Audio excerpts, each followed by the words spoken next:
Hello दोस्तों, नमस्कार। घर बैठे 20 दिन में हिंदी की टाइपिंग कैसे सीखें, इसके चैप्टर 2 में आप सभी का हार्दिक स्वागत है।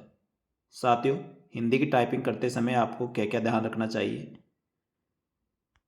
सबसे पहले दोस्तों, आपको कीबोर्ड का मुख्य रूप से ध्यान रखना है। कीबोर्ड में कौन सी की कहाँ पर है और वह क्या काम आती है। साथियों, कीबोर्ड में मुख्यतः 3 कीज होती है। सबसे ऊपर फंक्शन की होती है, उसके नीचे न्यूमेरिक कीज होती है और उसके नीचे होती है कैरेक्टर कीज। कीबोर्ड में कैरेक्टर कीज में ऊपर वाली की को अपर कीज, बीच वाली को होम कीज और नीचे वाली को लोअर कीज बोलते हैं। दोस्तों, जब भी टाइप करते हैं अपना हाथ, अपनी फिंगर होम कीज पे होती है। साथियों, टाइप करने से पहले कीबोर्ड के बारे में आपको पूरी जानकारी होनी चाहिए। कीबोर्ड में कौन सी की कहाँ पे है और कौन सी की का क्या यूज होता है।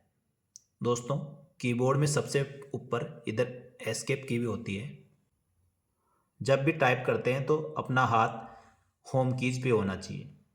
इसमें हिंदी और इंग्लिश में अलग अलग तरह से यूज करते हैं। इंग्लिश टाइप करते समय एफ और ये जे, इस पे अपनी ये वाली फिंगर, बड़ी वाली फिंगर यानी बड़ी इसके पास वाली ये फिंगर रहती है इस प्रकार। इसी प्रकार इधर वाली पे रहती है यू। जब हिंदी करते हैं तो एक की आगे बढ़ जाती है, यानी एस से शुरू हो जाती है, एस डी एफ जी, और इस अंगुली से आगे वाला एच दबाते हैं। इसी प्रकार जब हिंदी की टाइप करते हैं तो इधर लास्ट से शुरू करते हैं। जो कोमा होता है, इस पर छोटी अंगुली होती है, फिर ये होते हैं, फिर एल, फिर के, और इस अंगुली से आगे वाले की का उपयोग करते हैं। इस प्रकार अपन जब हिंदी की टाइपिंग शुरू करते हैं तो इन बातों का ध्यान रखना चाहिए।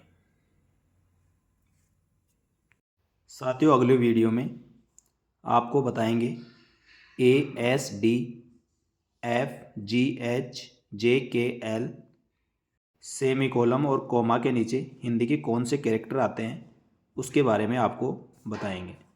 तब तक के लिए धन्यवाद। जय हिंद, जय भारत।